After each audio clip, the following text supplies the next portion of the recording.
कि भ्रम में न रहिए कि आप ही सब कर रहे हैं। हम नहीं रहेंगे उसके बाद भी सब कुछ होता रहेगा। न किसी के लिए कोई काम रुका है, न किसी के लिए आगे कोई काम कभी रुकने वाला है। इसलिए यात्रा में बने रहिए। तो आपसे निवेदन कर रहा था कि कल झालावाड़ में एक बड़ी अच्छी बात आई। वर्तमान समय में जिसको कुछ नहीं मालूम वो भी पीएचडी की डिग्री छपवा के घूम रहा है।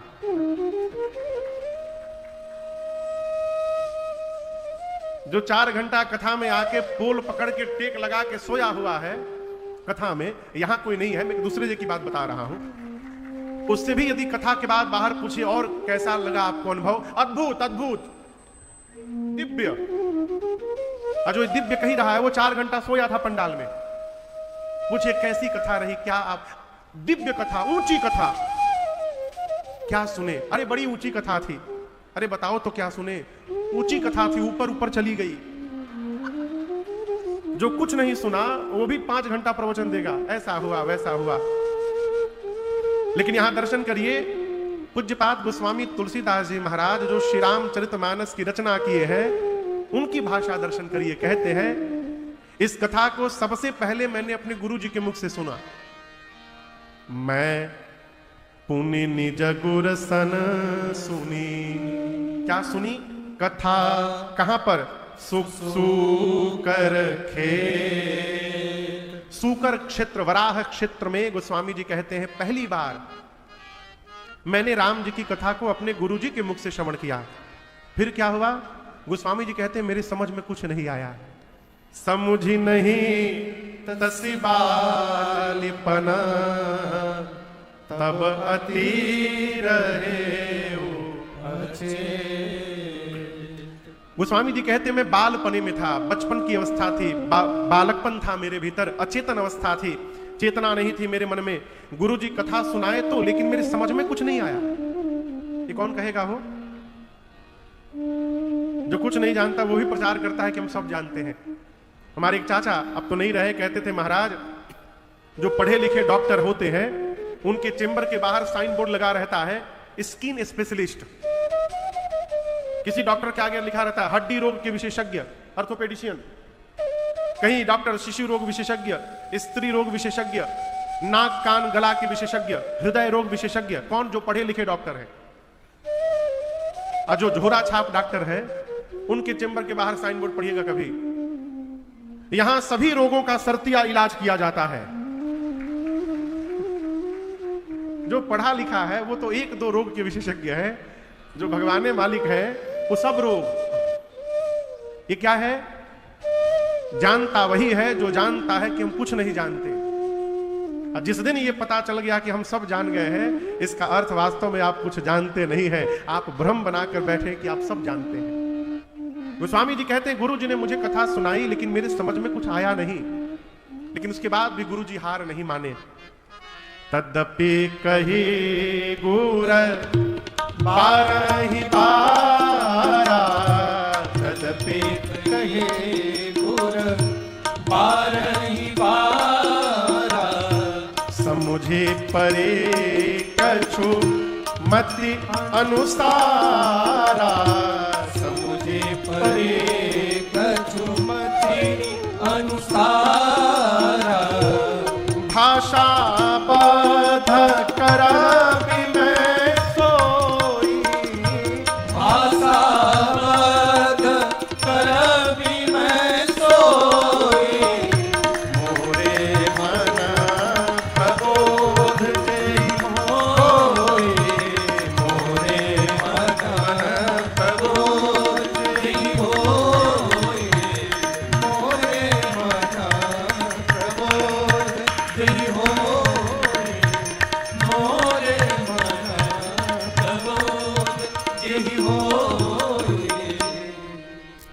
गोस्वामी तुलसीदास जी कहते हैं गुरु जी ने कथा सुनाई लेकिन मेरे समझ में कुछ नहीं आई।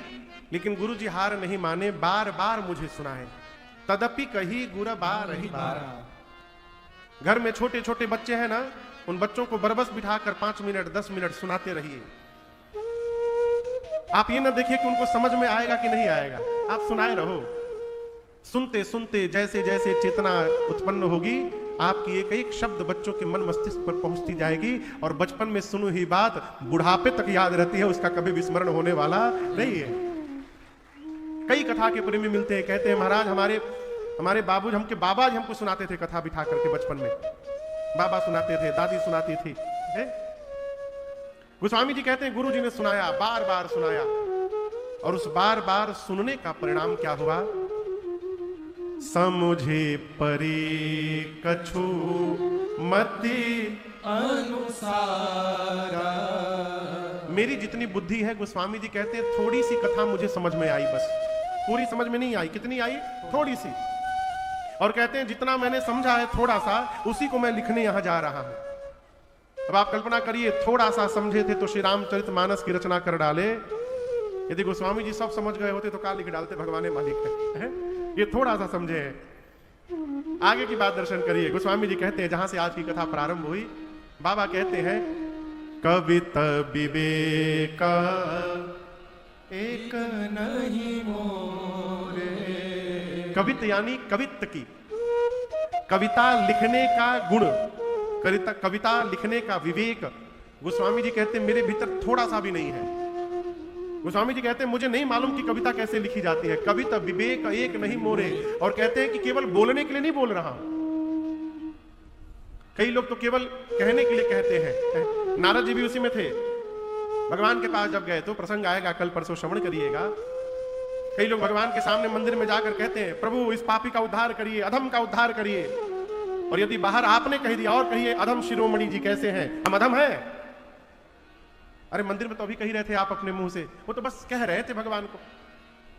गोस्वामी जी केवल कह नहीं रहे हैं, कहते हैं कविता लिखने का विवेक 1% भी मेरे भीतर नहीं है। विश्वास करिए, सत्य कहूं लिखी कागज कोरे। गोस्वामी जी कहते हैं सफेद कागज में मैं लिखकर हस्ताक्षर करने को तैयार हूं, और इस बात को स्वीकार कर रहा हूं कि मेरे भीतर कविता लिखने का कोई गुण नहीं है।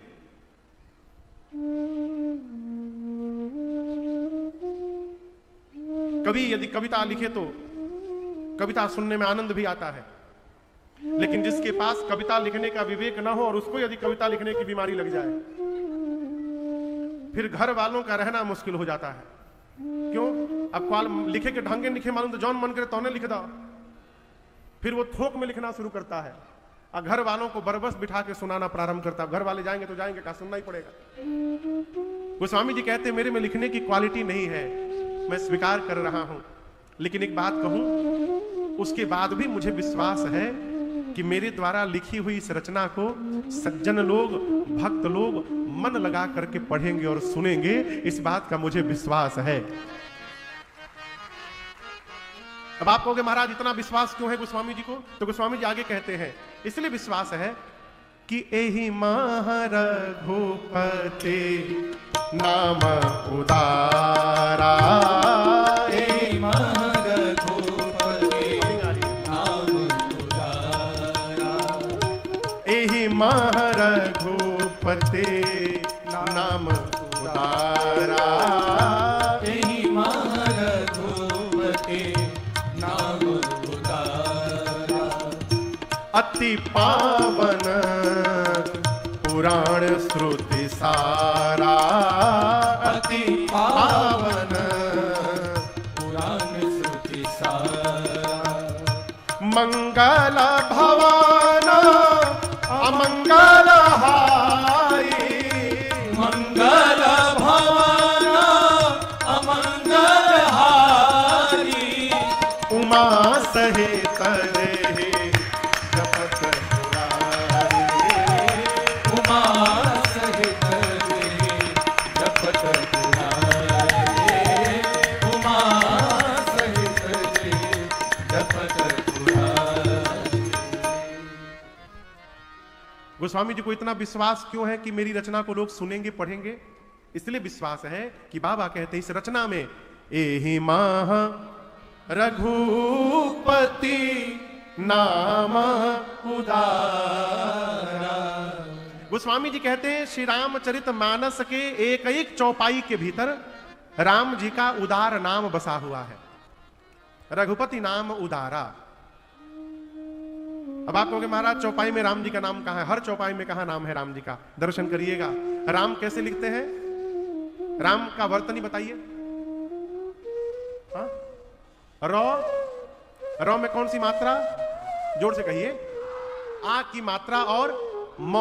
रौ, आ और म, ये मिलाने से क्या बनता है? राम। अब मानस की चौपाई कोई उठाइए, अभी जो चौपाई है उसी को ले लीजिए। एही मह रघुपति नाम उदारा।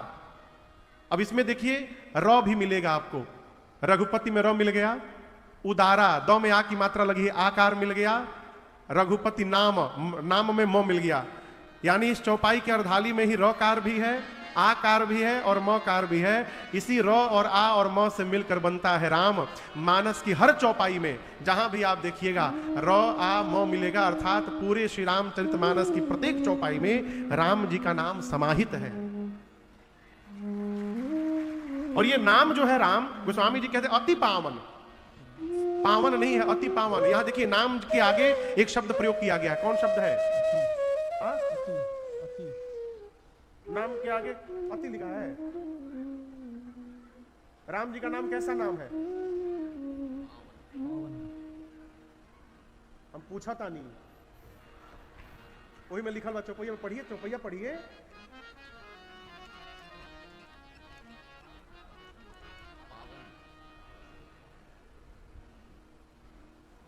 बैटरी फ्यूज हो गई ना। उदारा कैसा वो नाम है? यही में है रघुपति नाम उदारा। यही तो बोले नाम का गवाह का लिखल बा। राम जी का नाम कैसा नाम है? जोर से कहिए। उदार नाम है। उदार बुझाता? उदार समझ में आ रहा है आपको? अब आप कहोगे महाराज ये कैसे संभव कि भगवान का नाम उदार है और राम जी कम उदार है? प्रमाण दर्शन करिए। इसी कलयुग में दक्षिण भारत में एक आचार्य का जन्म हुआ। हमारे भारतवर्ष के दक्षिण भाग में, दक्षिण भारत में जगत गुरु श्री रामानुजाचार्य भगवान, जो रामानुज परंपरा है, जगत गुरु भगवान सन 1017 में उन्होंने अवतार लिया दक्षिण भारत में। साक्षात लक्ष्मण भैया ही रामानुज भगवान के रूप में अवतार लिए। हाँ, ये राम जी अपने आने से पहले लक्ष्मण भैया को धरती में भेजे थे कलिकाल में, कलयुग में। तो लक्ष्मण जी रामानुज भगवान के रूप में अवतार लिए दक्षिण भारत में, और उनके आने के लगभग 150-200 साल बाद स्वयं राम जी दोबारा अवतार लिए और इसी तीर्थराज प्रयाग में जगत गुरु रामानंद भगवान के रूप में अवतार लिए भगवान राम स्वयं। तो रामानुज भगवान एक बार क्या किए, अपने लगभग हजारों शिष्यों को साथ में लेकर के, और दक्षिण भारत में एक मंदिर है तिरुनारायण स्वामी का। एक दिन उस मंदिर में चले गए भगवान का दर्शन करने, रामानुज भगवान अपने भक्तों के साथ। मंदिर के बाहर जो जगमोहन होता है, जहां लोग बैठकर भजन कीर्तन करते हैं, उस जगमोहन में रामानुज भगवान अपने शिष्यों के साथ खड़े थे। गर्भगृह के भीतर पुजारी जी भगवान तिरुनारायण स्वामी की आरती उतार रहे थे। और ये कहानी नहीं है, ये सत्य घटना है। भगवान तिरुनारायण स्वामी की मूर्ति में से आवाज निकली पुजारी जी के लिए कि जो बाहर आचार्य जी खड़े हैं, उन आचार्य जी को भीतर मेरे सामने लाके खड़ा किया जाए। पुजारी जी जाकर रामानुज भगवान से कहे कि आपको ठाकुर जी भीतर बुला रहे हैं गर्भगृह में। रामानुज भगवान जाकर खड़े हुए प्रणाम करके, ठाकुर जी सिंहासन पर विराजमान है। भगवान ने कहा कि मेरे मन में एक जिज्ञासा है।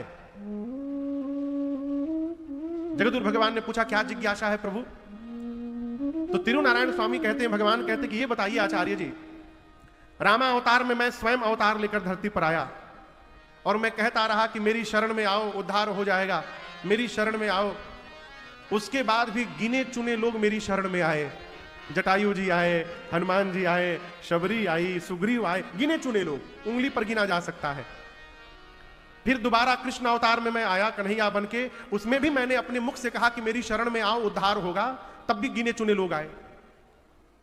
जो काम त्रेता में, द्वापर में मैं स्वयं आकर के नहीं कर पाया, कलयुग में आप आकर के कौन सी पट्टी पढ़ाते हैं कि ये हजारों हजारों लोग सब कुछ त्याग करके मेरी शरण में आकर के भजन करने लगते हैं। जो कार्य हम नहीं कर पाए वो आप कैसे कर दिए? ये मेरी जिज्ञासा है। रामानुज भगवान कहें इसका मतलब आप जानना चाहते हैं, जिज्ञासु हैं आप। जी जी जी, मैं आचार्य जी जानना चाहता हूं। जगत गुरु भगवान बोले फिर कैसे संभव होगा, जानने वाले को तो नीचे रहना चाहिए और बताने वाले को ऊपर रहना चाहिए। यहां जानने वाला सिंहासन पर बैठा है, उत्तर देने वाला नीचे खड़ा है। तो तिरुनारायण भगवान बोले फिर, जगत गुरु भगवान बोले हमको ऊपर बिठाइए और आप नीचे खड़े होकर पूछिए, तब मैं आपको बताऊंगा। तो भगवान ने पुजारी जी से कहा कि मुझे गर्भगृह से बाहर निकाला जाए। भीड़ लग गई, भगवान गर्भगृह से बाहर जगमोहन में आए। जगत गुरु रामानुज भगवान को ऊंचे आसन पर पधराया गया और तिरुनारायण स्वामी नीचे आसन पर बैठे और बैठकर कहे, अब कहिए आचार्य जी, जो कार्य राम कृष्ण बनकर मैं नहीं कर पाया, वही काम कलिकाल में आप कौन सी पट्टी पढ़ाते हैं कि हजारों हजारों लोग हमारी शरण में आकर के भजन करने लगते हैं, आप कौन सा काम करते हैं? जगत गुरु भगवान ने अपने शिष्य से राम नाम सिर पर ओढ़ाए और ओढ़ाने के बाद कान में, भगवान के कान में जगत गुरु भगवान ने 3 बार उनका नाम बोल दिया।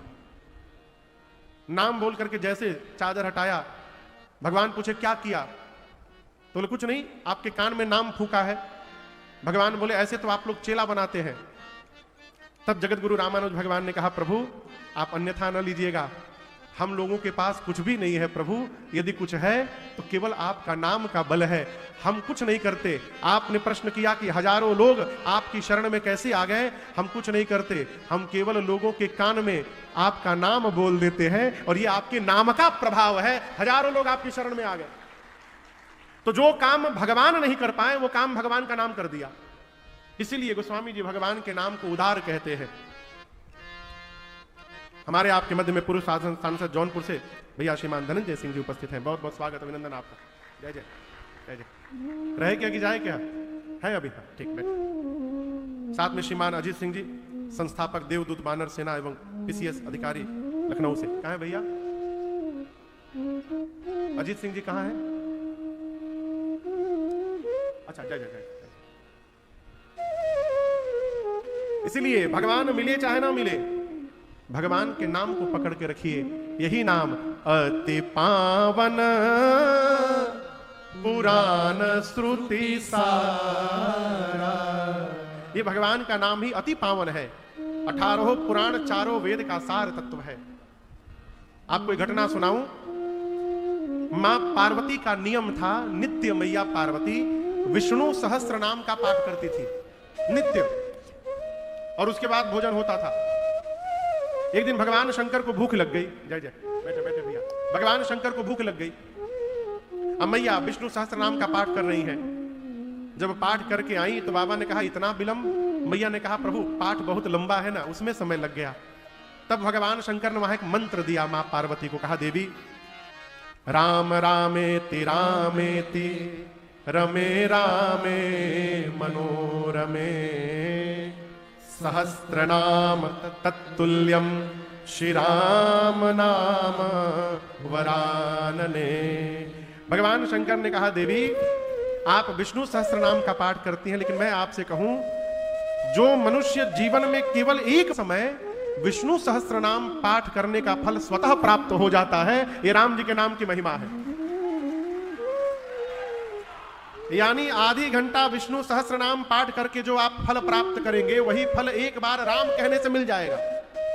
और जिस दिन से ये बात मैया पार्वती सुनी, बाबा कहते हैं उसी दिन से इज मंगल भावाना मंगल हारे, मंगल भावाना मंगल हारे, उमा सहित जेहि जपत पुरारे, उमा सहित जेहि जपत पुरारे, हाँ उमा सहित जेहि जपत पुरारे। ये भगवान के नाम की महिमा है। देखिए एक ही नाम के हजारों लोग हो सकते हैं। नाम से हमारा परिचय जगत में होने वाला नहीं है। कैसे परिचय होगा महाराज? हमारा यदि कर्म व्यवस्थित हो गया तो वो कर्म ही हमको जगत में परिचय प्राप्त करा देगा और भीड़ से हमको अलग कर देगा। इसलिए अपना काम करते रहिए, सब कुछ करने के साथ कलिकाल में भगवत नाम का स्मरण करते रहिए। आप मुझे देखिए ना, इसी बंबई में लाखों राजन होंगे, एक दो नहीं लाखों। के पूछ रहा है वो है? अरे मुझे कौन पूछता था तेरी बंद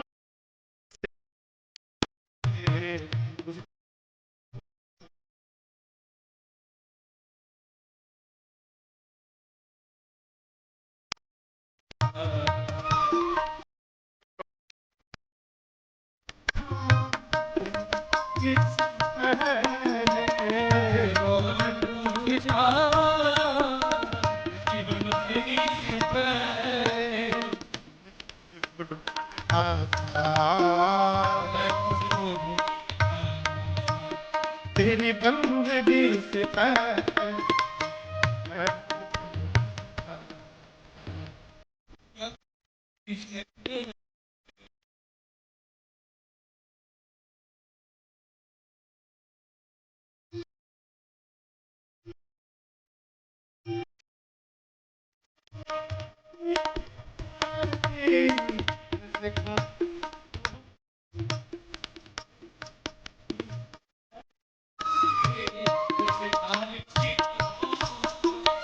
मेरी बढ़ गए कीमत पर मेरी बढ़ गई कीमत मैं दर दर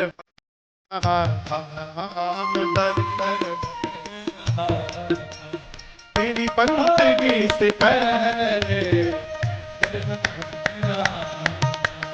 तेरी बंदगी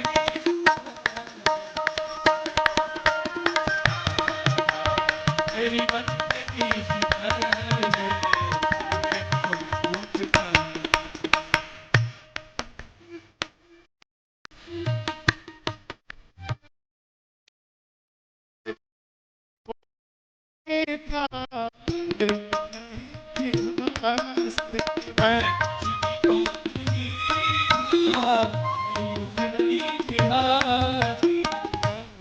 भटक रहा मैं भटक रहा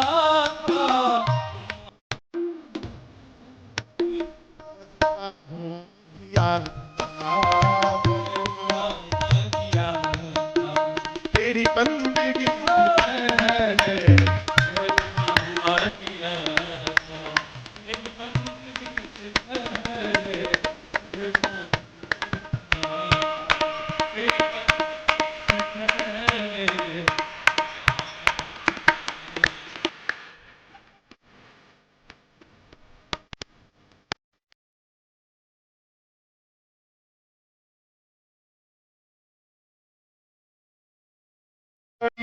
है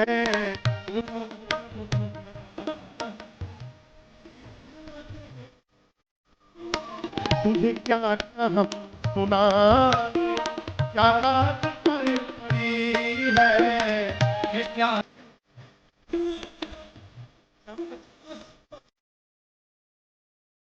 गीत ना गला था नहीं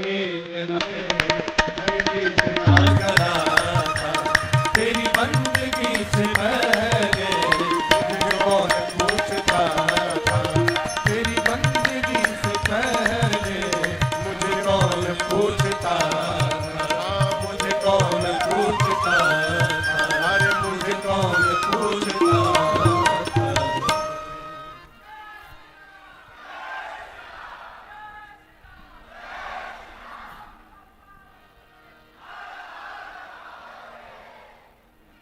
काशियों के लोग हैं का यहाँ पर?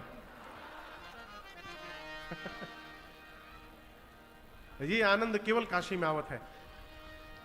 4 घंटे की कथा में कम से कम 20 बार पूरी श्रोता बोलती है नमः पार्वती पतये हर हर महादेव। कितने लोग काशी के हैं यहां?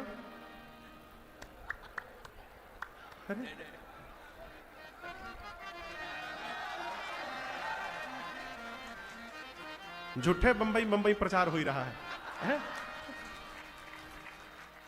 अरे मुझे कौन पूछता था तेरी बंदगी से पहले मुझे कौन पूछता। पूज्यपाद गोस्वामी श्री तुलसीदास जी महाराज ने श्री रामचरितमानस की रचना की। इस श्री राम